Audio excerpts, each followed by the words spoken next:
We are literally seeing the universe as a baby. When light escaped at recombination, it began a journey across the cosmos. That light still surrounds us today.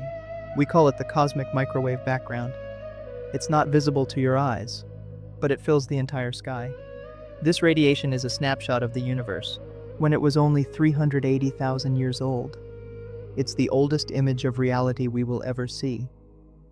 If you enjoyed this, like, comment, share, and subscribe. Check the description for more links and something cool. Thanks for watching.